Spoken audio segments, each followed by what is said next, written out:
प्यारे बच्चों please please request है कि पढ़ना शुरू कर दीजिए और कोई एक यूट्यूब चैनल को ही फॉलो कीजिए, या तो मुझे फॉलो कीजिए, मैं ये नहीं कहता मुझे ही फॉलो कीजिए, आप जिसको करते हैं उसी को फॉलो कीजिए, लेकिन कोई एक चैनल पे ही रहिए। और मैं गारंटी कहता हूँ कि मैं अब ईमानदारी से पढ़ाऊँगा, अच्छे से पढ़ाऊँगा। यदि मेरा पढ़ाई अच्छा लगता है तभी मेरे सेशन को लाइक कीजिए, सब्सक्राइब कीजिए, शेयर कीजिए।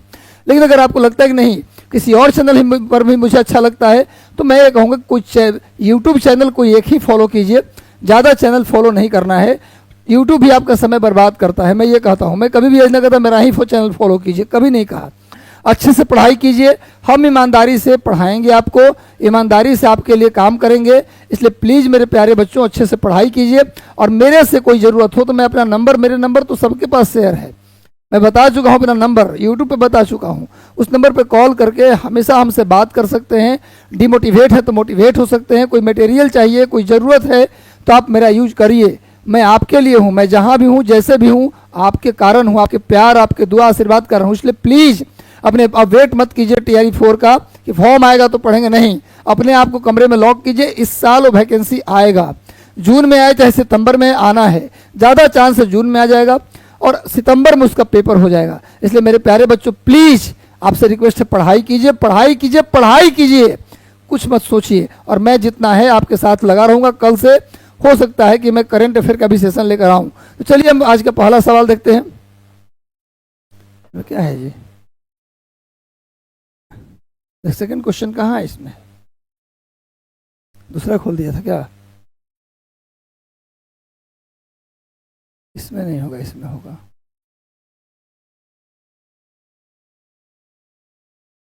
चलिए आपका MCQ सेशन हम शुरू करते हैं। नहीं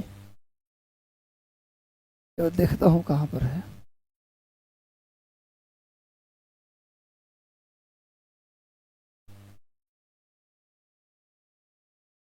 प्ले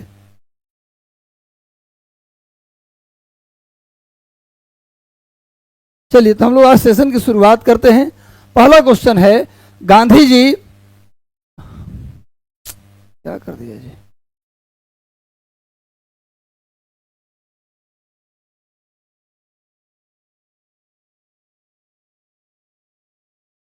गांधी जी का प्रिय गीत वैष्णो जन तो ते नहीं कहियो पीर पराई जान रे, ये किसका लिखा हुआ है? जल्दी बताइए। गांधी जी, ये वही गांधी है जिनका जन्म 2 अक्टूबर यानी 2 अक्टूबर 1869 को हुआ था। गांधी जी का जन्म लिख लीजिए 2 अक्टूबर 1869 को हुआ था। माता का नाम पुतलीबाई और पिता का नाम करमचंद गांधी था। गांधी जी के माता का नाम पुतलीबाई और पिता का नाम करमचंद गांधी। जन्म जो हुआ पोरबंदर में, गुजरात के पोरबंदर एक बंदरगाह है, गुजरात के काठियावाड़ में पोरबंदर एक जगह है, गुजरात के काठियावाड़ के पोरबंदर में गांधी जी का जन्म 2 अक्टूबर 1869 को हुआ। पिता का नाम करमचंद गांधी, माता का नाम था पुतलीबाई। विवाह कहीं कहीं देता है 13 साल की अवस्था में और कहीं कहीं देता है 12 वर्ष की अवस्था में। 12 वर्ष की अवस्था जनरली ज़्यादा सही है। 12 वर्ष की अवस्था में 1881 में गांधी जी का विवाह हुआ। 1888 में पत्नी का नाम कस्तूरबा गांधी था। 1881 में 12 वर्ष की अवस्था में विवाह, पत्नी कस्तूरबा गांधी। 1888 में गांधी जी विलायत, विलायत आजकल जो इंग्लैंड है, ब्रिटेन है, इंग्लैंड जिसकी राजधानी लंदन है, उसको विलायत कहते थे। गांधी जी 1888 में विलायत यानी इंग्लैंड गए वकालत की पढ़ाई के लिए। 1892 में जब माँ का निधन हो गया, गांधी जी की माँ का डेथ हो गया, 1892 में गांधी जी के माँ का डेथ हो गया, तब गांधी जी वापस आए। लौट कर कहाँ आए? वापस अपने घर आए पोरबंदर, जहां उनके पिताजी ने उन्हें दादा अब्दुल्ला नाम के व्यक्ति से भेंट कराया। दादा अब्दुल्ला अफ्रीका में एक व्यापारी थे, बिजनेसमैन थे, जिनका केस लड़ने के लिए पिताजी के रिक्वेस्ट पर गांधी जी कहाँ गए? अफ्रीका गए। अफ्रीका में गांधी जी केस लड़ने गए, लेकिन वहां पर उन्होंने देखा कि भारतीयों का, एक सेकेंड,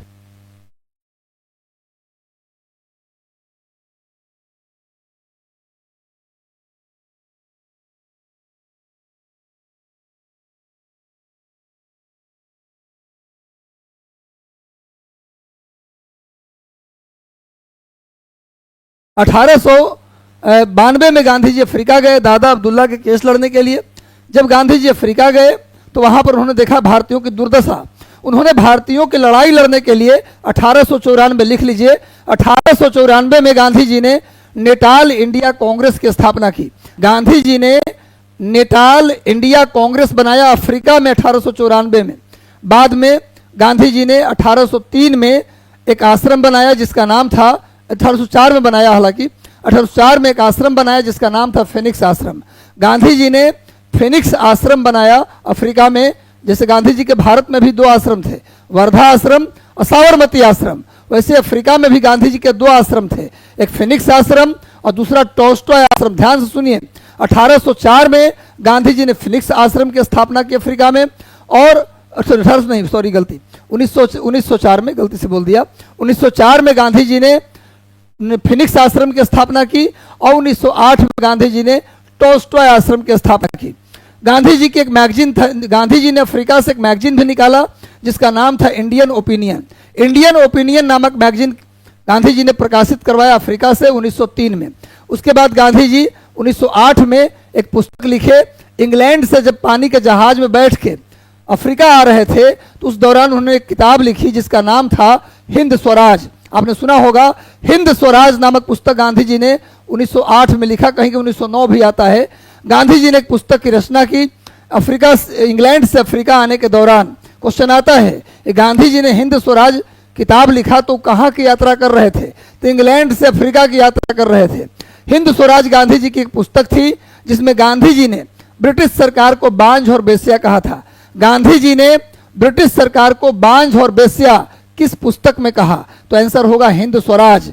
गांधी जी 1916 में भारत में पहली बार आम जनसभा को संबोधित किए। गांधी जी, पूछा जाए पहली बार गांधी जी आम जनसभा को कब संबोधित किए और कहां संबोधित किए? तो गांधी जी का पहला आम जनसभा, गांधी जी का पहला पब्लिक स्पीच, यानी कि लोगों के सामने स्पीच गांधी जी ने पहली बार दिया 1916 में बनारस में। उस समय काशी हिंदू विश्वविद्यालय की स्थापना में आए हुए थे गांधी जी।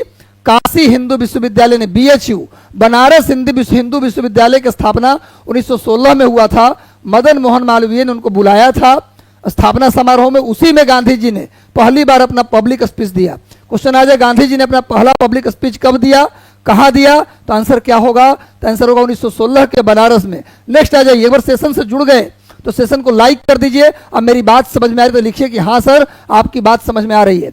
उसके बाद 1917 में गांधी जी ने पहला सत्याग्रह किया जिसका नाम था चंपारण सत्याग्रह। चंपारण सत्याग्रह, चंपारण में 20 कट्ठा में 3 कट्ठा में नील की खेती करना अनिवार्य था। उस समय नियम बना दिया गया था कि जो किसान अगर 20 कट्ठा में 3 कट्ठा में नील की खेती नहीं करेगा उस किसान को हम टैक्स ज्यादा लेंगे। या तो टैक्स ज्यादा दो, नहीं तो नील की खेती करो। नील की खेती नहीं करोगे तो टैक्स ज्यादा लेंगे। जिस खेत में नील की खेती होती थी वो खेत वहां पर बंजर हो जाता था, किसान को भारी नुकसान होता था। और उस जमाने में जर्मनी में आर्टिफिशियल नील बन गया था। इस वजह से भी, आर्टिफिशियल नील के बनने के कारण भी उस समय क्या हुआ कि नील का डिमांड कम हो गया, जिससे किसान दोहरा मार झेल रहे थे। इसलिए चंपारण के गांव है मुरली भरहवा, चंपारण के गांव मुरली भरहवा के किसान थे राजकुमार शुक्ल। उन्होंने गांधी जी को लखनऊ से बुलाकर लाया, गांधी जी को लखनऊ से बुलाकर लाया कि चलिए चंपारण में दिक्कत है। तो गांधी जी ने अप्रैल 1917 में चंपारण सत्याग्रह किया। उसके बाद फरवरी 1918 में अहमदाबाद मिल मजदूरों की हड़ताल किया। उसके बाद मार्च 1918 में खेड़ा सत्याग्रह हुआ। 1919 में रॉलेट सत्याग्रह गांधी जी ने किया। 1920 में गांधी जी का पहला जन आंदोलन हुआ, असहयोग आंदोलन। क्वेश्चन आ जाए कि गांधी जी का पहला जन आंदोलन कौन सा था? तो असहयोग आंदोलन। गांधी जी का पहला सत्याग्रह तो चंपारण सत्याग्रह। और गांधी जी का पहला सविनय अवज्ञा, तभी क्या होगा आंसर? चंपारण सत्याग्रह। सुन लो, गांधी जी का पहला पब्लिक स्पीच पूछे तो 1916 में बनारस में। गांधी जी का पहला सत्याग्रह तो आंसर क्या होगा? चंपारण सत्याग्रह। गांधी जी का पहला सविनय अवज्ञा तो भी चंपारण सत्याग्रह ही था। चंपारण सत्याग्रह में ही गांधी जी ने पहली बार सविनय अवज्ञा का प्रयोग किया था। 1917 में जब चंपारण सत्याग्रह हुआ उसी में गांधी जी ने सविनय अवज्ञा भी अपना पहला कर लिया। तो पहला सविनय अवज्ञा भी चंपारण में 1917 में, पहला सत्याग्रह भी चंपारण सत्याग्रह। और गांधी जी का पहला जन आंदोलन तो असहयोग आंदोलन 1920, अगस्त 1920 में असहयोग आंदोलन की शुरुआत हुआ। उसके बाद 1930 में 1930 की बात करें तो गांधी जी ने सविनय अवज्ञा आंदोलन किया, डांडी मार्च किया। 1930 में दांडी मार्च हुआ, सविनय अवज्ञा आंदोलन हुआ। उसके बाद अक्टूबर 1940 में गांधी जी ने व्यक्तिगत सत्याग्रह किया। अक्टूबर 1940 गांधी जी ने व्यक्तिगत सत्याग्रह किया। उसके बाद 1942 में गांधी जी ने भारत छोड़ो आंदोलन किया और करो और मरो का नारा दिया। गांधी जी ने कहा कि गुलामी में जीने से अच्छा है मर जाओ, करो और मरो, डू एंड डाई का नारा 1942 में भारत छोड़ो आंदोलन में गांधी जी ने दिया। उसके बाद गांधी जी को जेल भेज दिया गया। उसके बाद गांधी जी 1946 में नोआखली में जब दंगा भड़का तो पदयात्रा करने नोआखली गए, लोगों के आंसू पोंछने नोआखली गए, जिसमें गांधी जी के निजी सचिव प्यारेलाल थे।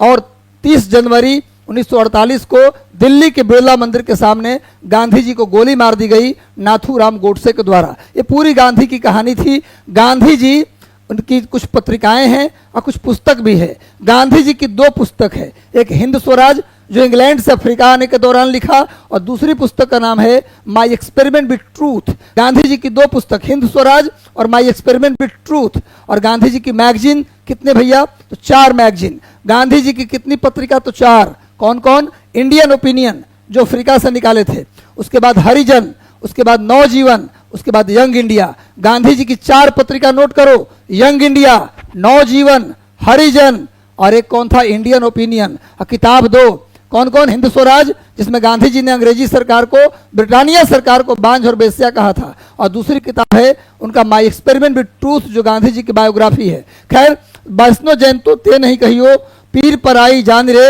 ये किसका कहा हुआ भैया है? एक क्वेश्चन पूछ रहा है किसका कहा हुआ है? तो ये है नरसिंह मेहता। एक मिनट,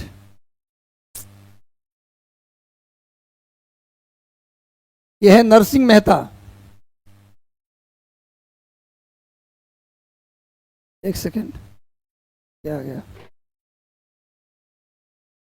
चेक करो।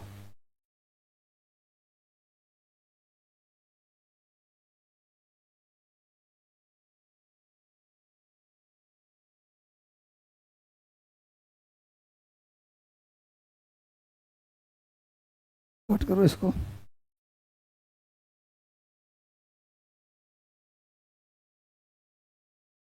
कहाँ चला यार?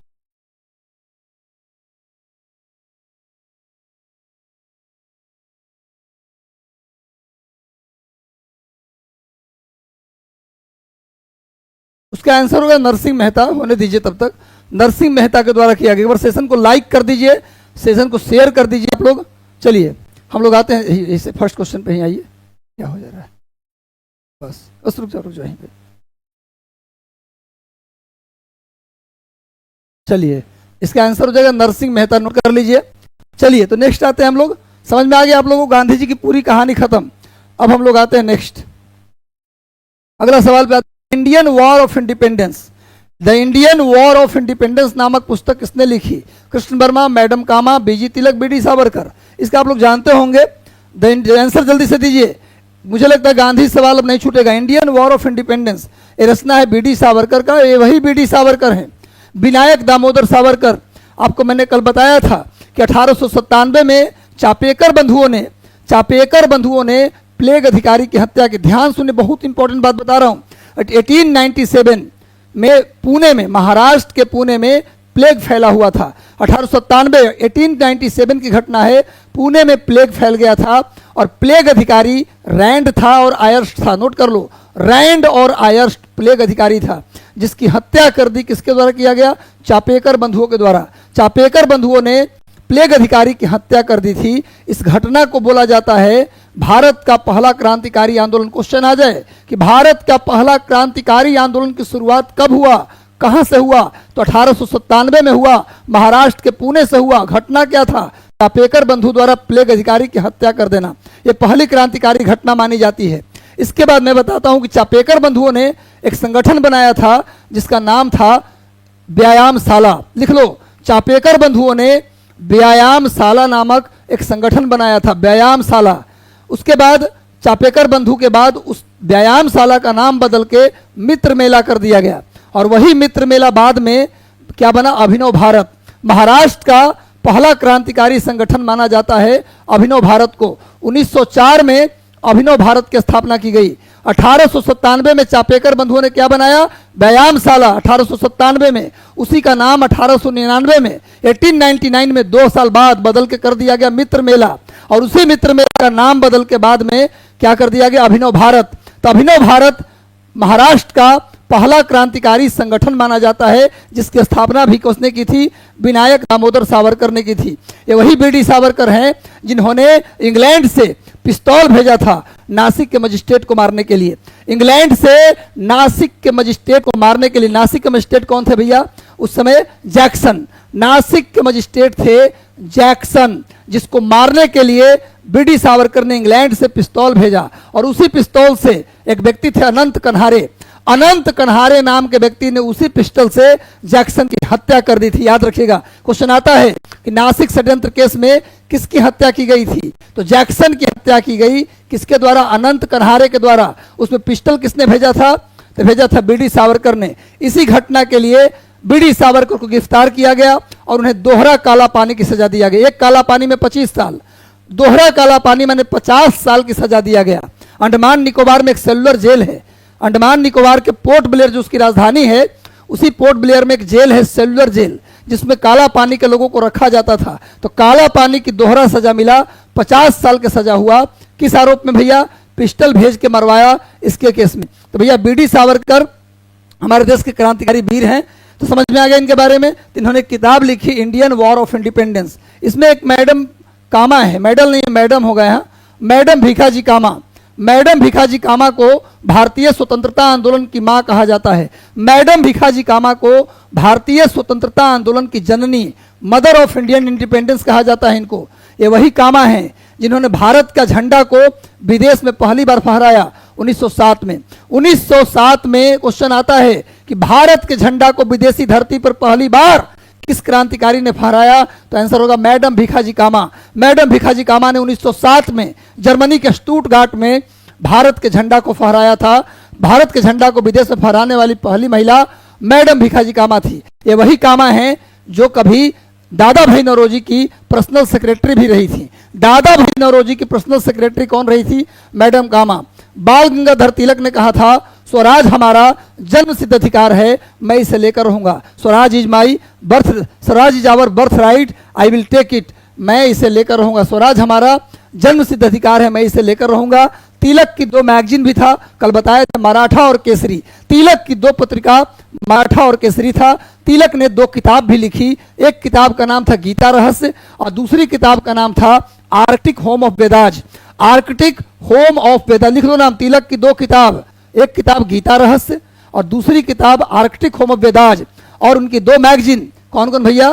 तो केसरी और मराठा, नोट कर लीजिए, केसरी और मराठा। तो हो गया क्लियर? ये समझ में आ गया? ये सब नोट कर लीजिए। अगला क्वेश्चन, यह विचार किसने विकसित किया था कि साधन ही उद्देश्यों का औचित्य बनाते हैं? किसने कहा कि साधन है, जो साधन, जैसे आप जो भी काम आप करते हैं उसका जो साधन है वही उद्देश्य को औचित्यपूर्ण बनाते हैं? किसने कहा था? इसका सही आंसर हो जाएगा महात्मा गांधी। इसका सही आंसर क्या होगा? महात्मा गांधी। नोट कर लीजिए, महात्मा गांधी साधन उद्देश्यों को औचित्यपूर्ण बनाते हैं, ये महात्मा गांधी ने कहा। इसमें ऑप्शन है कौटिल्य। कौटिल्य को चाणक्य के नाम से भी जानते हैं, चाणक्य के नाम से भी जानते हैं। कौटिल्य ने एक किताब लिखी जिसका नाम था अर्थशास्त्र। अर्थशास्त्र नामक किताब किसने लिखी? कौटिल्य ने लिखी। ये भारत का पहला, ये राजनीति विज्ञान का पुस्तक था। भारत की पहली राजनीति विज्ञान की पुस्तक थी कौन? अर्थशास्त्र। किसने लिखा? कौटिल्य ने लिखा अर्थशास्त्र। राजा राम मोहन रॉय, इन्हें बोला जाता है नव जागरण के जनक, नव जागरण या पुनर्जागरण के जनक। पूछा जाए भारत में नव जागरण या पुनर्जागरण के जनक, पुनर्जागरण के जनक किसे कहा गया? नव जागरण पुनर्जागरण का जनक राजा राम मोहन रॉय को बोला गया। स्वामी दयानंद सरस्वती, इनका एक पुस्तक है सत्यार्थ प्रकाश। सत्यार्थ प्रकाश इनकी पुस्तक का नाम है, सत्यार्थ प्रकाश। इन्होंने आर्य समाज की स्थापना की थी। आर्य समाज, फिर से बोल देता हूं इनके बारे में। राजा राम मोहन रॉय ने ब्रह्म समाज बनाया था। क्या बनाया था? ब्रह्म समाज। ब्रह्म समाज बनाया। पूरी डिटेल कहानी कहूंगा मैं अगले सेशन में। राजा राम मोहन रॉय की बात करें तो पुनर्जागरण के जनक कहा जाता है, धार्मिक सुधार के प्रणेता कहा जाता है, नव जागरण के जनक कहा जाता है। राजा राम मोहन रॉय ने 1815 में आत्मीय सभा बनाया था। 1815 में आत्मीय सभा बनाया। राजा राम मोहन रॉय ने 1828 में ब्रह्म समाज बनाया। राजा राम मोहन रॉय की मृत्यु 1833 में इंग्लैंड के ब्रिस्टल में हो गया था। इंग्लैंड के ब्रिस्टल में हुआ मृत्यु। स्वामी दयानंद सरस्वती, इनका जन्म गुजरात के मोरबी में हुआ था। स्वामी दयानंद सरस्वती का जन्म गुजरात के मोरबी में हुआ था। इनके बचपन का नाम था मूल शंकर। नोट कर लीजिए, बचपन का नाम था मूला शंकर। इनके गुरु का नाम था बिरजानंद। दयानंद सरस्वती के गुरु का नाम बिरजानंद। इनको ज्ञान मिला था मथुरा में। इन्होंने आर्य समाज बनाया था और इनके किताब का नाम था सत्यार्थ प्रकाश। और नोट कर लीजिए, साधन ही उद्देश्यों को औचित्यपूर्ण बनाते हैं। किसने कहा? महात्मा गांधी। कौटिल्य के। अब इसका स्क्रीनशॉट आप ले लीजिए, इसका जल्दी से आप स्क्रीनशॉट ले लीजिए। नेक्स्ट पे आते हैं हम लोग। अगला आइए, भारत कोकिला। उत्तर भी देते चलेगा। अगर सेशन को लाइक कर दो गुरु। जितने लोग जुड़े हैं आपसे मेरा करबद्ध विनती, कैसा लग रहा है सेशन? सेशन अच्छा लग रहा है तो लिखिए यस यस यस। सभी लोग, जितने लोग जुड़े हैं यस लिख दीजिए। अगर सेशन को लाइक नहीं किए गुरु तो लाइक कर दो, क्योंकि अगला सेशन भी हम लोग कल 7:30 बजे फिर लेकर आएंगे। हो सकता है कल से करंट अफेयर, नहीं तो कल नहीं तो परसों से हम सुबह में 6 बजे करंट अफेयर का भी सेशन लेकर आपके लिए आएंगे। लगातार मेहनत करेंगे, आपके साथ जिएंगे।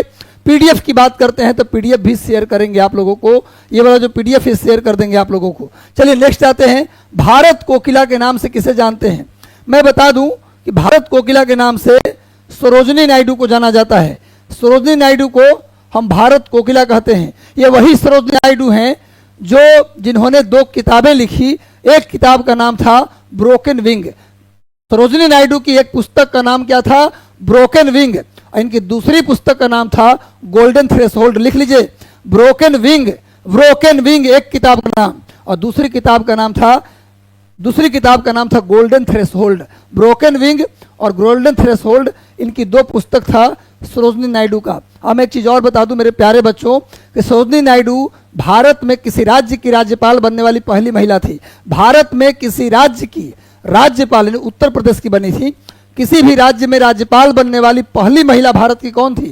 यानी भारत में राज्यपाल बनने वाली पहली महिला सरोजिनी नायडू थी। नोट कर लीजिए, विजया लक्ष्मी पंडित यूनाइटेड नेशन के महासभा की अध्यक्षता करने वाली, यूनाइटेड नेशन में संयुक्त राष्ट्र की महासभा की अध्यक्षता करने वाली पहली महिला कौन थी? विजया लक्ष्मी पंडित। पंडित जवाहरलाल नेहरू की बहन थी। पंडित जवाहरलाल नेहरू की बहन थी विजया लक्ष्मी पंडित, जिन्होंने यूनाइटेड नेशन के महासभा जनरल असेंबली को संबोधित किया और अपना अध्यक्षता किया। तो यूनाइटेड नेशन के जनरल असेंबली की अध्यक्षता करने वाली पहली महिला कौन थी? विजया लक्ष्मी पंडित। नोट कर लीजिए। अरुणा असफ अली, ये असफ अली इनके पति जो थे, ये अंतरिम सरकार में रेल मंत्री रहे हैं।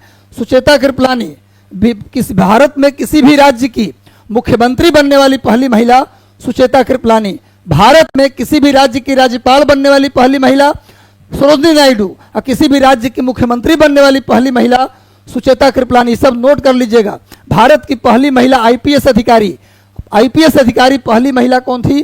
तो ये थी किरण बेदी। भारत की पहली महिला आईपीएस किरण बेदी। और भारत की पहली महिला डीजीपी कंचन चौधरी भट्टाचार्य। भारत की पहली महिला डीजीपी बनने वाली महिला कौन थी? कंचन चौधरी भट्टाचार्य। और अगला पॉइंट सुनिए, भारत में पहली महिला जो माउंट एवरेस्ट पर चढ़ी, बछेंद्री पाल। भारत की पहली महिला जो माउंट एवरेस्ट को फतह की, बछेंद्री पाल। नोट करिए। कांग्रेस के सेशन में भाषण देने वाली और कांग्रेस के मेंबर बनने वाली पहली महिला कौन थी? तो ये थी कौन? कदाम्बनी गांगुली। कांग्रेस के मेंबर बनने वाली, कांग्रेस में भाषण देने वाली पहली महिला कदाम्बनी गांगुली थी। कदाम्बनी गांगुली। कांग्रेस की पहली महिला अध्यक्ष एनी बेसेंट थी। कांग्रेस की पहली महिला अध्यक्ष एनी बेसेंट। और कांग्रेस की पहली भारतीय महिला अध्यक्ष तो सरोजिनी नायडू। कांग्रेस की पहली भारतीय महिला अध्यक्ष सरोजिनी नायडू। एकदम वीडियो को बार बार रिपीट कर देखिएगा, नॉलेज का भंडार मिलेगा। एक बार सेशन को लाइक कर दो गुरु। चलिए नेक्स्ट आते हैं, अगले सवाल पे हम लोग आते हैं।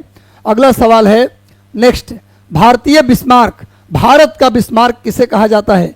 बहुत इंपॉर्टेंट सवाल है। मैं बताऊं आपको कि बहुत मार्वेलस और अच्छे सवालों के साथ मैं आऊंगा लाइव। एक बात मैं बता दूं कि अभी रात में आज किसी कारण से हमको 10:30 बजे करना पड़ा शेड्यूल, वरना 7:30 बजे ही मैं लाइव आऊंगा। एकदम ये फिक्स टाइम है, याद रखिएगा। शाम 7:30 बजे शेड्यूल पहले ही कर दूंगा ताकि आपको पता चल जाए। 7:30 बजे का टाइम याद रखिएगा। आज चूंकि बहुत रात हो गया इसलिए ज़्यादा नहीं, 10 क्वेश्चन ही डील करूंगा और कल से 7:30 बजे ही होगा। भारत, एक बार सेशन को लाइक कर दीजिए और सेशन अच्छा लग रहा है तो लिखिए भी कि सर अच्छा लग रहा है। किसे भारतीय बिस्मार्क कहा जाता है? इसका सही उत्तर होगा सरदार वल्लभ भाई पटेल। सरदार वल्लभ भाई पटेल को क्या बोला जाता है? भारत का बिस्मार्क। लौह पुरुष के नाम से, आयरन मैन के नाम से किसे जाना जाता है? सरदार वल्लभ भाई पटेल को। और आयरन लेडी के नाम से इंदिरा गांधी को जाना जाता है। श्रीमती, स्वर्गीय श्रीमती इंदिरा गांधी को आयरन लेडी, लौह महिला के नाम से जानते हैं और लौह पुरुष के नाम से वल्लभ भाई पटेल को जाना जाता है। 31 अक्टूबर 1875 को वल्लभ भाई पटेल का जन्म हुआ था। 31 अक्टूबर 1875 सरदार वल्लभ भाई पटेल का जन्म 31 अक्टूबर, नोट करो, 31 अक्टूबर 1875, 31 अक्टूबर 1875 को सरदार पटेल का जन्म हुआ। और सरदार पटेल ने एक बार कांग्रेस की अध्यक्षता की 1931 में। 1931 में सरदार वल्लभ भाई पटेल ने कांग्रेस की अध्यक्षता की कराची में। अब जानते हैं कांग्रेस का 1931 में कांग्रेस का कराची अधिवेशन हुआ था। पाकिस्तान में आज कराची है। उसी में इन्होंने कांग्रेस की मात्र एक बार अध्यक्षता की थी। और उसी कराची सेशन में जिसमें सरदार वल्लभ भाई पटेल कांग्रेस के अध्यक्ष थे, उसी सेशन में गांधी जी को वामपंथियों ने काला झंडा दिखा दिया था। भगत सिंह को फांसी को लेकर वामपंथी नाराज थे। भगत सिंह को जो फांसी दी गई थी, लगता था वामपंथियों को गांधी जी के अगर लापरवाही के कारण भगत सिंह को फांसी मिला है। इसीलिए वामपंथियों ने गांधी जी को कांग्रेस के कराची सेशन में काला झंडा दिखा दिया था। और इस सेशन के अध्यक्ष थे सरदार वल्लभ भाई पटेल। 1931 में कांग्रेस की एक बार मात्र अध्यक्षता किए। भारत में जब अंतरिम सरकार बनी तो इनको क्या बनाया गया?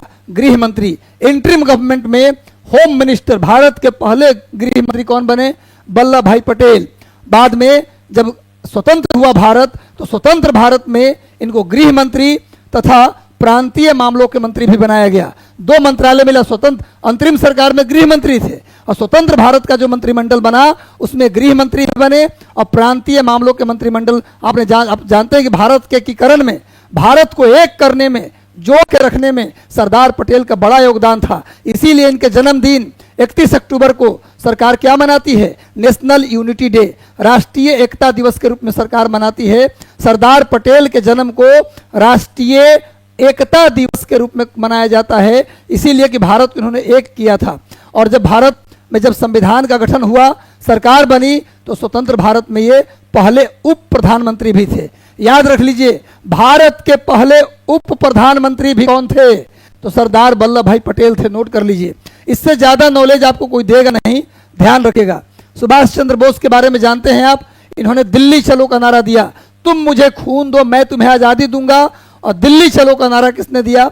सुभाष चंद्र बोस ने दिया। इन्होंने 1939 में, नोट कर लो, बहुत इंपॉर्टेंट जी के बोल रहा हूं, 1939 में सुभाष चंद्र बोस ने फॉरवर्ड ब्लॉक बनाया। फॉरवर्ड ब्लॉक नोट कर लो, 1939 फॉरवर्ड ब्लॉक, सुभाष चंद्र बोस। 2 नारा इन्होंने दिया, तुम मुझे खून दो, मैं तुम्हें आजादी दूंगा। उसके बाद इन्होंने कहा जय हिंद, और एक और कहा दिल्ली चलो। 3 नारा मान लीजिए, तुम मुझे खून दो, मैं तुम्हें आजादी दूंगा, जय हिंद और दिल्ली चलो का नारा किसने दिया? सुभाष चंद्र बोस। 1939 में फॉरवर्ड ब्लॉक बनाया। भगत सिंह की बात करें तो भगत सिंह ने एक किताब लिखी थी जिसका नाम था मैं नास्तिक क्यों हूं। मैं नास्तिक क्यों हूं, यह किताब किसका था? सरदार भगत सिंह का था। और भगत सिंह ने 1926 में बनाया था भारत नौजवान सभा। लिख लो, भारत नौजवान सभा की स्थापना भगत सिंह ने 1926 में किया था। नोट कर लीजिए। और बाल गंगाधर तिलक के विषय में बता चुका हूं मैं। आगे आओ, भारत में राष्ट्रीय आय, इसमें क्या होगा आंसर? इसमें वल्लभ भाई पटेल आंसर होगा, बताया नहीं आप लोगों को। इसका आंसर होगा सरदार वल्लभ भाई पटेल। स्क्रीनशॉट इसका ले लीजिए। नेक्स्ट आ जाओ अगला क्वेश्चन पे। राष्ट्रीय आय का आकलन सबसे पहले किसने किया? National income. देखो मेरे प्यारे बच्चों, नेशनल इनकम जो होता है ना, उसी को हम लोग जीडीपी भी कहते हैं। GDP, gross domestic production, GDP, GNP, NDP, NNP, सब जितना सुनते हैं आप इकोनॉमिक्स में, सब कुल मिला के राष्ट्रीय आय है। नेशनल इनकम को निकालने के कई तरीके हैं। भारत के राष्ट्रीय आय निकालने के कई तरीके हैं, जिसमें जीडीपी, जीएनपी, एनडीपी, एनएनपी सब तरीके हैं। जीडीपी कैसे निकालते हैं मैं एक पूरा सेशन ले लूंगा, इकोनॉमिक्स के पूरा सेशन में पढ़ा दूंगा। जीडीपी, जीएनपी, एनडीपी, एनएनपी एकदम क्रिस्टल क्लियर हो जाएगा, कहीं कोई दिक्कत नहीं रहेगा, इससे जुड़ा हुआ हर सवाल हो जाएगा। क्वेश्चन है कि राष्ट्रीय आय भारत में पहली बार किसने निकाला, ये क्वेश्चन है भाई। महालनोविस, दादा भाई नौरोजी, BKRB राव, सरदार पटेल। तो सबसे पहले भारत के राष्ट्रीय आय का आकलन दादा भाई नौरोजी ने किया। वही दादा भाई, वही लिख लो, भारत में पहली बार राष्ट्रीय आय और प्रति व्यक्ति आय किसने निकाला, तो दादा भाई नौरोजी। नोट कर लो गुरु, और दादा भाई नौरोजी है, वही दादा भाई नौरोजी हैं, लिख लो। और बस सेशन को लाइक कर दो गुरु, कैसा लग रहा है सेशन, सेशन को शेयर कर दो गुरु। अब 7:30 बजे होगा आगाज अपने अंदाज में। तो भैया दादा भाई नौरोजी वही हैं जिन्होंने कांग्रेस की 3 बार अध्यक्षता की। कांग्रेस की 3 बार अध्यक्षता किसने की, दादा भाई नौरोजी। कांग्रेस की पहली बार इन्होंने अध्यक्षता की 1886 में। 1886 में कांग्रेस के दूसरे सेशन में इन्होंने कांग्रेस की अध्यक्षता की 1886 में। उसके बाद 1886 के बाद कब हुआ, 93 में, 1893 में, और उसके बाद 1906 में। इन्होंने कांग्रेस की 3 बार अध्यक्षता की, नोट कर लो, 1886, 1893 और 1906। 1886, 1893, 1906। इनको ग्रैंड ओल्ड मैन के नाम से भी जानते हैं, इन्हें ग्रैंड ओल्ड मैन के नाम से भी जाना जाता है। सेशन को लाइक कर दो गुरु। दादा भाई नौरोजी की बात करें तो ये वही दादा भाई नौरोजी है जिन्होंने poverty of un British rule in India, इनकी किताब है। दादा भाई नौरोजी की एक पुस्तक का नाम भी आप लिख लीजिए, poverty of un British rule in India. Poverty of un British rule in India इनकी पुस्तक का नाम है। इन्होंने पहली बार भारत का राष्ट्रीय आय निकाला था। नेक्स्ट आ जाओ गुरु, ब्रिटिश हाउस ऑफ कॉमन्स में चुने जाने वाले पहले भारतीय कौन थे। क्वेश्चन आता है कि ब्रिटिश हाउस ऑफ कॉमन्स के चुनाव लड़ने वाले पहले भारतीय कौन थे, तब आंसर होगा WC बनर्जी। लिखो, ब्रिटिश हाउस ऑफ कॉमन्स के चुनाव जीतने वाले नहीं, लड़ने वाले, लड़के वो हार गए थे। ब्रिटिश हाउस ऑफ कॉमन्स के चुनाव लड़ने वाले पहले भारतीय पूछे तो आंसर होगा WC बनर्जी। लेकिन ब्रिटिश हाउस ऑफ कॉमन्स के चुनाव जीतने वाले पहले भारतीय की बात करें तो आंसर होगा दादा भाई Naoroji. Dadabhai Naoroji, British House of Commons के चुनाव जीतने वाले पहले भारतीय दादा भाई नौरोजी, और चुनाव लड़ने वाला पूछे तो WC बनर्जी। और WC बनर्जी के बारे में जान जाओ, कांग्रेस के पहले अध्यक्ष। 1885 में कांग्रेस की स्थापना हुआ। कांग्रेस की स्थापना कहाँ हुआ, होना था पुणे में, पर हुआ बंबई में। क्वेश्चन आता है कांग्रेस की स्थापना होना कहाँ था, तो पुणे में होना था, लेकिन पुणे में प्लेग फैल गया था, इस कारण से कहाँ किया गया, बंबई में। कांग्रेस की स्थापना बंबई के गोकुलदास तेजपाल संस्कृत महाविद्यालय में 1885, 28 दिसंबर 1885 को भारतीय राष्ट्रीय कांग्रेस की स्थापना की गई, जिसके पहले अध्यक्ष थे WC बनर्जी। कांग्रेस के पहले अध्यक्ष WC बनर्जी और कांग्रेस के पहले महासचिव एओ ह्यूम थे। कांग्रेस के पहले महासचिव एओ ह्यूम और कांग्रेस के पहले अध्यक्ष, ध्यान रखो, कांग्रेस के पहले महासचिव एओ ह्यूम और कांग्रेस के पहले अध्यक्ष WC बनर्जी और कांग्रेस के फाउंडर यानी संस्थापक पूछा जाए तो भी आंसर होगा एओ ह्यूम। नोट कर लीजिएगा। तो भाई ब्रिटिश हाउस ऑफ कॉमन्स के चुनाव लड़ने वाला पहला भारतीय WC बनर्जी और चुनाव जीतने वाले दादा भाई नौरोजी। नोट कर लीजिएगा। अगला सवाल, भारत से ब्रिटेन की ओर संपत्ति का अपहरण, भारत से संपत्ति ब्रिटेन जा रहा है, इस सिद्धांत को किसने दिया। भारत को लूटकर अंग्रेज वहां से यहां से 1 रुपया में सामान खरीद कर ले जाते हैं और उसी सामान को बना कर लाते हैं तो यहाँ 100 रुपये में बेचते हैं। उन्होंने कहा 1 रुपये के सामान को 100 रुपीज में 100 गुना ज्यादा कीमत पर बेचकर भारत को लूटा जा रहा है। संपत्ति को भारत से ब्रिटेन ले जाया जा रहा है, इसी को बोलते हैं ड्रेन ऑफ वेल्थ, संपत्ति के अपहरण का सिद्धांत। अंग्रेज कैसे संपत्ति भारत से ले जा रहे हैं, उसका सिद्धांत किसने दिया था, यह क्वेश्चन पूछ रहा है। तो आंसर होगा दादा भाई नौरोजी। दादा भाई नौरोजी ने ही ड्रेन ऑफ वेल्थ का थ्योरी दिया था। चलिए इसका स्क्रीनशॉट ले लीजिए। और मैं बता दूं आप लोगों को कि गोपाल कृष्ण गोखले की बात करें तो गोपाल कृष्ण गोखले अगर बात करें तो इन्होंने 1905 में, लिख लो, गोपाल कृष्ण गोखले ने 1905 में सर्वेंट्स ऑफ इंडिया सोसाइटी बनाया। 1905 में गोपाल कृष्ण गोखले ने सर्वेंट्स ऑफ इंडिया सोसाइटी बनाया और गोपाल कृष्ण गोखले को गांधी जी का राजनीतिक गुरु कहा जाता है। गांधी जी के राजनीतिक गुरु गोपाल कृष्ण गोखले थे और गोपाल कृष्ण गोखले के राजनीतिक गुरु कौन थे भाई? तो एमजी रनाडे। गोपाल कृष्ण गोखले के राजनीतिक गुरु कौन थे? तो एमजी रनाडे, नोट कर लीजिएगा।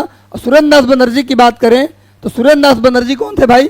तो इन्होंने कांग्रेस की 2 बार अध्यक्षता किया था। इन्होंने कांग्रेस का 2 बार अध्यक्षता किया, एक बार 1895 में और दूसरी बार 1902 में। 1895 में पुणे में और 1902 में अहमदाबाद में कांग्रेस के 2 बार अध्यक्षता किए सुरेंद्र नाथ बनर्जी। नोट कर लीजिए, बस सेशन को लाइक कर दो गुरु, एक सवाल नहीं छूटने देंगे, टेंशन न लीजिए। लाइव क्लास में इतना डिटेल में पढ़ाएंगे कि शायद क्लास में भी उतना नहीं पढ़ाया जाता। सुरेंद्र नाथ बनर्जी ने कांग्रेस की 2 बार अध्यक्षता की, 1895 में पुणे में और 1902 में अहमदाबाद में। नोट कर लीजिए, इन्होंने कांग्रेस का संविधान लिखा था। लिखो, कांग्रेस का संविधान किसने तैयार किया था? तो सुरेंद्र नाथ बनर्जी। और सुरेंद्र नाथ बनर्जी ने 1876 में एक संस्था बनाया था जिसका नाम क्या था जी? सुरेंद्र नाथ बनर्जी ने एक संस्था बनाया था जो कांग्रेस से पहले काम कर रही थी 1876 में। नोट कर लीजिए। नेक्स्ट आ जाओ। गांधी को माना जाता है, क्या माना जाता है जी? दार्शनिक अराजकतावादी। गांधी को क्या माना जाता है? क्वेश्चन पूछ रहा है, ज्यादा नहीं, एक क्वेश्चन और करेंगे। गांधी जी को दार्शनिक अराजकतावादी कहा जाता है।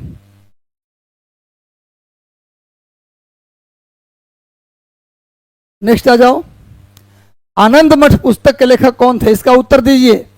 आनंद मठ नामक पुस्तक किसने लिखा? आनंद मठ, इसके बाद देवी चौधुरानी। नोट करो, 3 किताब का नाम नोट करो। आनंद मठ, देवी चौधुरानी। आनंद मठ, देवी चौधुरानी, ये 2 किताब अलग अलग है।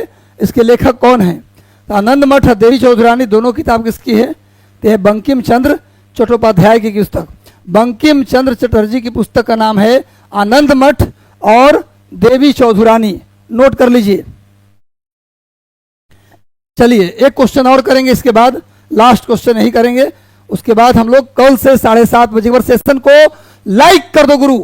जितने लोग जुड़े हैं प्लीज करबत बिनते सेशन को लाइक कर दीजिए और प्लीज रिक्वेस्ट है कि जितने भी ग्रुप में आप जुड़े हैं उस ग्रुप में सेशन को शेयर कर दीजिए। और कैसा लग रहा है सेशन? मजा आ रहा है, अच्छा लग रहा है तो बस सेशन में लिख दीजिए यस कि सर अच्छा लग रहा है। खूब कमेंट कीजिए, यस लिखिए। थोड़ा सभी लोग, जितने लोग जुड़े हैं 500-700 लोग, सभी लोग यस लिख दीजिए, सेशन को लाइक कर दीजिए। और एक बात बताऊं, मैं कभी हारना मत, तेरे साथ मैं खड़ा हूं। मैं जानता हूं, मैं ऐसे ऐसे एग्जाम्पल जानता हूं कि जिन्होंने छोड़ दिया वही रेस से बाहर गए, जो लगे रह गए उनको एक अच्छा स्थान मिला, उनका सिलेक्शन हो गया। एक बार अपने आप को कमरे में बंद कीजिए, अपने आप को प्रियंबद बनाइए, आपका सिलेक्शन होगा।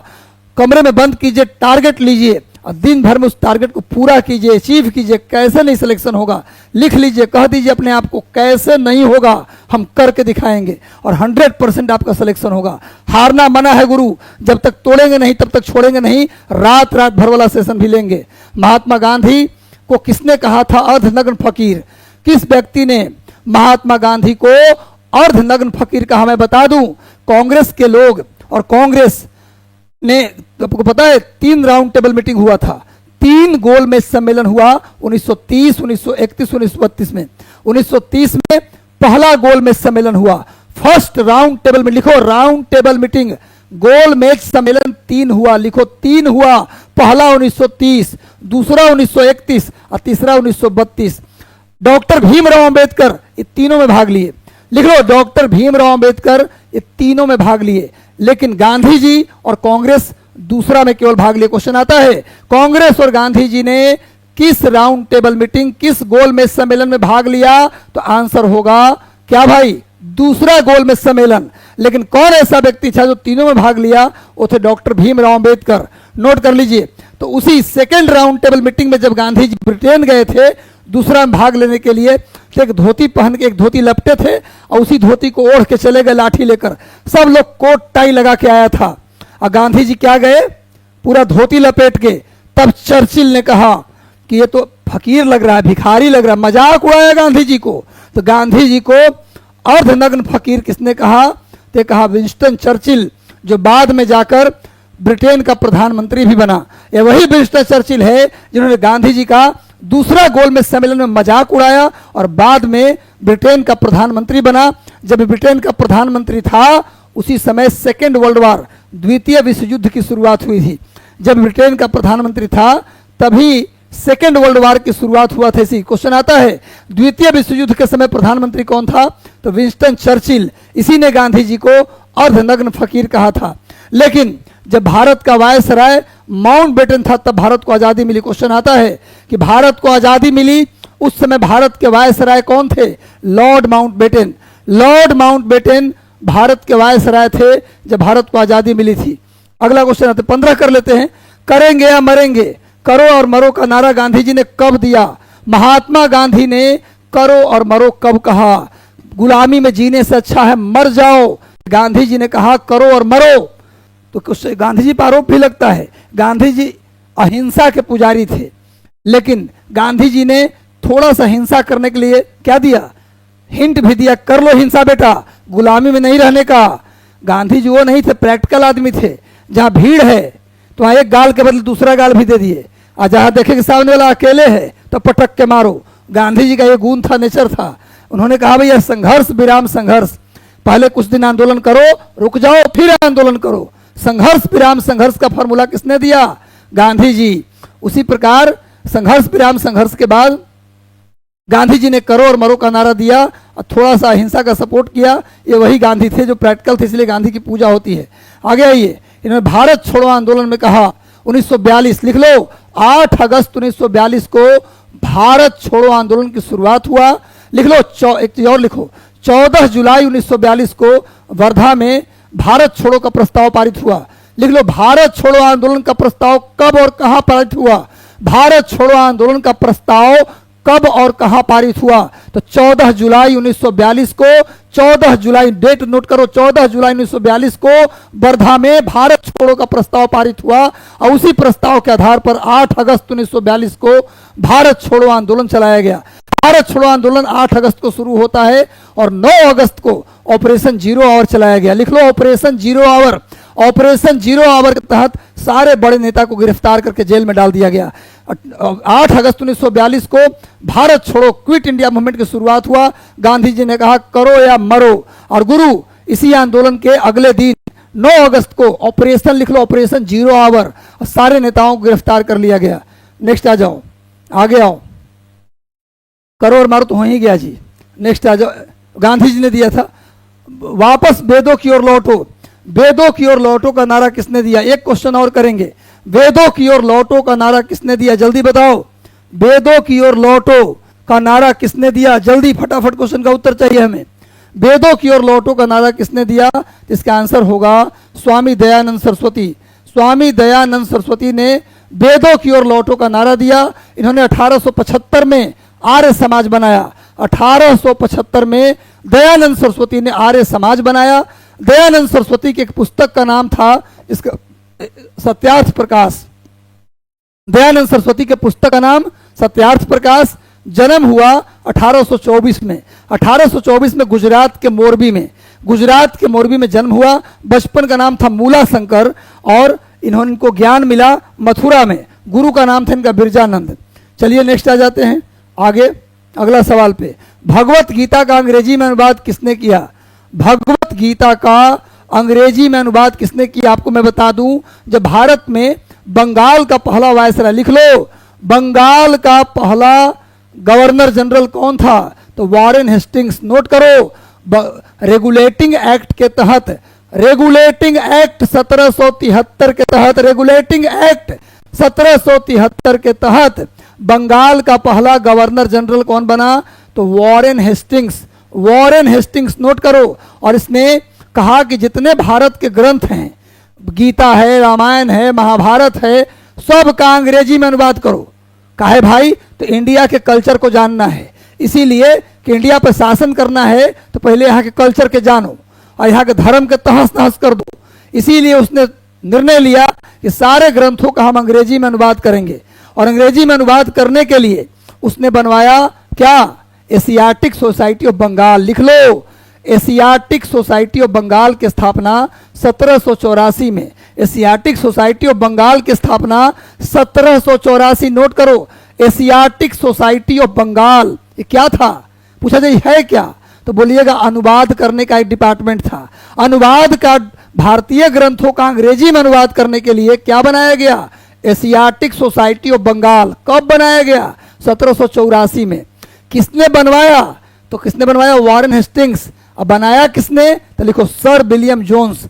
भाई एशियाटिक सोसाइटी ऑफ बंगाल की स्थापना सर विलियम जोन्स ने किया। सर विलियम जोन्स 1784 में। ये क्या था? अनुवाद विभाग, और सारे ग्रंथों का अनुवाद होना था। और इसी के तहत भाई गीता का अनुवाद अंग्रेजी में किसने किया? तो इसका आंसर है विलियम बिल्किंस या चार्ल्स बिल्किंस। नोट कर लो, गीता का अंग्रेजी में अनुवाद किसने किया? तो चार्ल्स बिल्किंस। अनुवाद के विभाग का नाम क्या था? तो एशियाटिक सोसाइटी ऑफ बंगाल। कब बना? 1784। किसने बनाया? तो बनाया भैया सर विलियम जोन्स। उस समय वायसराय कौन था? तो वॉरेन हेस्टिंग्स। और वॉरेन हेस्टिंग्स कौन है? बंगाल का पहला गवर्नर जनरल है वो। नोट कर लो, इससे ज्यादा नहीं होगा। याद रखो, एक चीज और बता दूं आपको, इसमें एक ऑप्शन है जेम्स प्रिंसेप। इसमें एक ऑप्शन है जेम्स प्रिंसेप। ये कौन है? तो लिख लो, अशोक के अभिलेख को पढ़ने वाला पहला व्यक्ति। अशोक, राजा अशोक, जो मौर्य वंश का सम्राट था अशोक, उसके अभिलेख को, जो पत्थर पे लिखा हुआ था अशोक का अभिलेख, उसके अभिलेख को पढ़ने वाला पहला व्यक्ति कौन था? James Prinsep. इंडिया में, भारत में अशोक के अभिलेख को पहली बार किसने पढ़ा? James Prinsep. कब पढ़ा? 1837। ये भी नोट कर लेना, क्वेश्चन कई बार आया है VVI एग्जाम के लिए, बहुत इंपॉर्टेंट सवाल है ये। भाई जेम्स प्रिंसेप ने पहली बार 1837 में क्या किया? इसने अशोक के अभिलेख को पढ़ा था। ये भी नोट कर लीजिए। नेक्स्ट आ जाइए अगला सवाल पे, 20 कर लेते हैं। सिखों की पवित्र पुस्तक आदि ग्रंथ, एक मिनट, सिखों की प्रसिद्ध पुस्तक आदि ग्रंथ। आदि ग्रंथ का मतलब जो इसकी को बोलते हैं गुरु ग्रंथ साहिब। गुरु ग्रंथ साहिब। नोट कर लो, आदि ग्रंथ को ही बोलते हैं गुरु ग्रंथ साहिब। इसकी रचना किसने की? बताया आपको, सिख में कुल 10 गुरु हुए हैं। पहले गुरु का नाम था पहले गुरु का नाम क्या था भाई? और 10वें गुरु तो जानते, पटना में हुआ था उनका जन्म। पहले गुरु का नाम बताइए, गुरु कौन थे? पहले गुरु का नाम जल्दी बताओ, जिनका जन्म हुआ था पाकिस्तान में, नानकाना साहिब। भाई लिखो, पहले गुरु का नाम था, जिनका जन्म क्या हुआ था? नानकाना साहिब। तो गुरु नानक। नानकाना साहिब हिंट दिया आपको। पहले गुरु थे गुरु नानक, जिनका जन्म हुआ था नानकाना साहिब पाकिस्तान में। तो गुरु नानक पहले गुरु थे जिन्होंने लंगर की शुरुआत की थी। सिख धर्म के स्थापक संस्थापक थे गुरु नानक देव जी। सिख धर्म बनाए उन्होंने। लंगर जो होता है सिखों में, लंगर की शुरुआत की। सिख धर्म के पहले गुरु गुरु नानक थे। और सिख धर्म के 10वें गुरु थे गुरु गोविंद सिंह जी, जिनका जन्म पटना साहिब में हुआ था। पटना साहिब पटना सिटी में पड़ता है, बिहार के पटना सिटी में पड़ता है। पटना साहिब में जन्म हुआ गुरु गोविंद सिंह, सिख धर्म के अंतिम गुरु। और 10वें गुरु का जन्म पटना में हुआ। और पहले गुरु का जन्म पाकिस्तान के नानकाना साहिब में हुआ था। ये पहले गुरु थे गुरु नानक देव। और सिख धर्म के 5वें गुरु थे अर्जुन देव, जिन्होंने गुरु ग्रंथ साहिब की रचना की। गुरु ग्रंथ साहिब की रचना गुरु अर्जुन देव ने की। एक बात और लिख लीजिए, अमृतसर में आपने सुना होगा गोल्डन टेम्पल। अमृतसर में जो गोल्डन टेम्पल स्वर्ण मंदिर है, उसी को बोलते हैं हरमंदिर साहिब। स्वर्ण मंदिर या हरमंदिर साहिब जो बना अमृतसर में, उसको भी किसने बनाया? गुरु अर्जुन देव ने बनाया था। नोट कर लीजिए। सिख धर्म के 5वें गुरु थे। नोट कर लीजिए इसको भी। नेक्स्ट आ जाइए। काफी, चलिए नेक्स्ट। पिछली शताब्दी में ज्योतिबा फूले के सत्यशोधक समाज ने क्या प्रयास किया? ज्योतिबा फूले ने बनाया था सत्यशोधक समाज। ज्योतिबा फूले, पूरा नाम था ज्योतिबा राव गोविंद राव फूले। इन्होंने सत्यशोधक समाज बनाया। दंभी ब्राह्मणों तथा उसके अवसरवादी धर्म ग्रंथों से नीची जातियों की रक्षा किया। जाति प्रथा पर आक्रमण किया।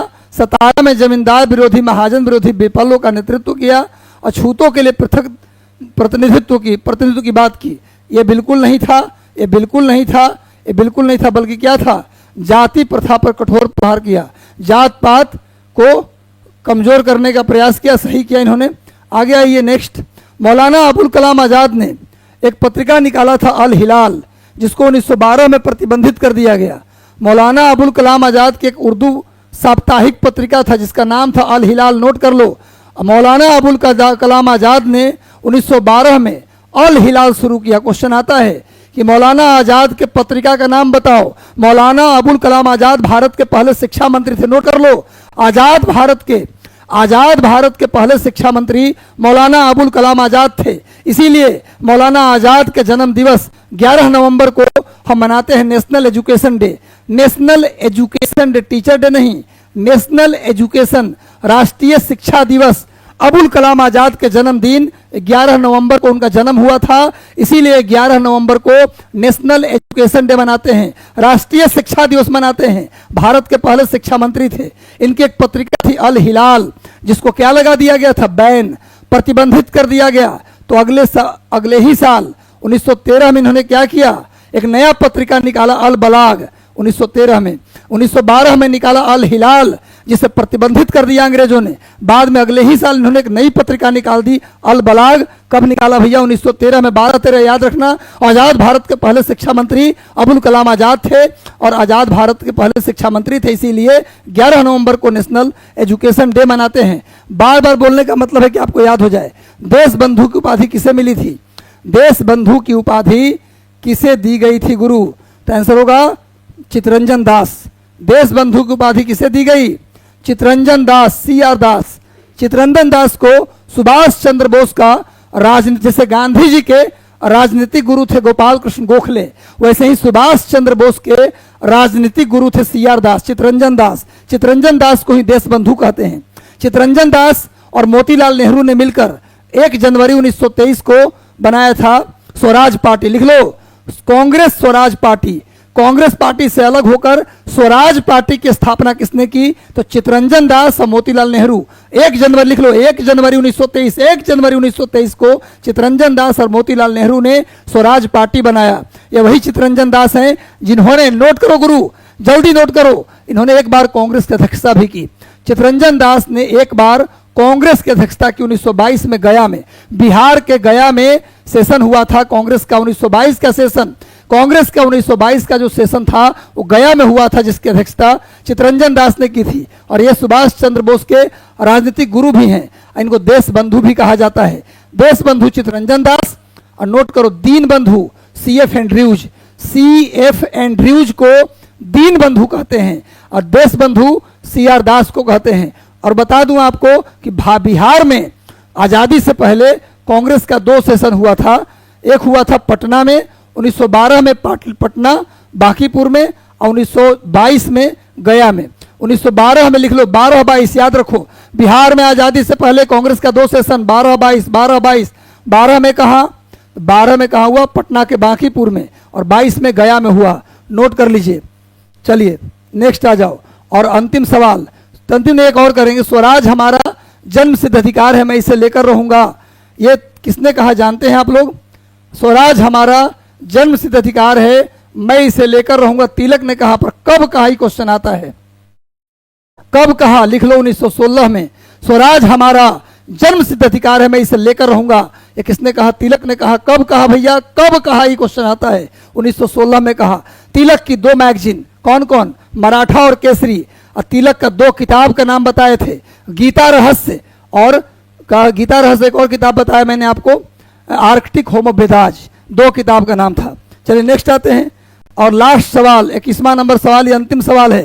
यंग इंडिया और हरिजन के संपादक कौन थे? ये क्वेश्चन गलती हुआ तो कनपट्टी तोड़ देंगे मार के। गुरु, गलती नहीं होना चाहिए, बता दोगे तो डेयरी मिल्क मिलेगा, और गलती बताओगे तो उठक बैठक करा देंगे तुरंत। और एक बार सेशन को लाइक कर दो गुरु। सेशन को जितने लोग जुड़े हैं प्लीज, अगर अच्छा लगा तो लाइक कर दीजिए, और अच्छा लगा तो यस कमेंट कर दीजिए जल्दी से। और सेशन को प्लीज आपसे रिक्वेस्ट है कि जुड़ गए तो प्लीज इसको फैला दीजिए पूरे बिहार के, और पूरे जितने लोग TRE की तैयारी करते हैं उनके सारे ग्रुप में। इलाहाबाद से देख रहे हैं अगर आप, तो इलाहाबाद वाले ग्रुप में फैला दीजिए। कानपुर, बरेली और मेरठ से देख रहे हैं तो मेरठ के ग्रुप में फैला दीजिए। और बिहार के जिस शहर से देख रहे हैं फैला दीजिए, घर के, चौपाल के, गांव के, शहर के सारे ग्रुप में, ताकि अधिकतम लोगों तक बात पहुंच जाए। क्योंकि बहुत जल्द हम दरोगा का भी सीरीज लेकर आएंगे, सब फ्री होगा। कौन यंग इंडिया?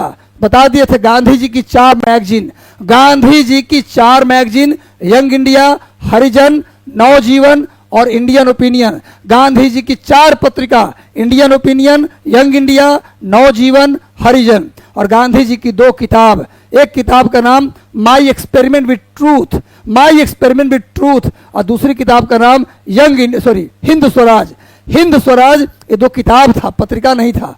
हिंद स्वराज में ही गांधी जी ने ब्रिटिश सरकार को बांझ और बेस्या कहा था। तो यंग इंडिया और हरिजन ये गांधी जी की मैगजीन है। तो चलिए आज के सेशन को यहीं छोड़ेंगे, आप लोग अच्छे से पढ़िए और सिलेक्शन जब हो जाएगा तो लोग बोलेंगे कि सिलेक्ट हो गया, बड़ी आसानी से सिलेक्शन मिलता है, लेकिन बोल दीजिएगा ये फूल मुझे कोई विरासत में नहीं मिले हैं, तूने मेरा कांटों भरा बिस्तर नहीं देखा। हारना मना है गुरु, पसीना बहाना है।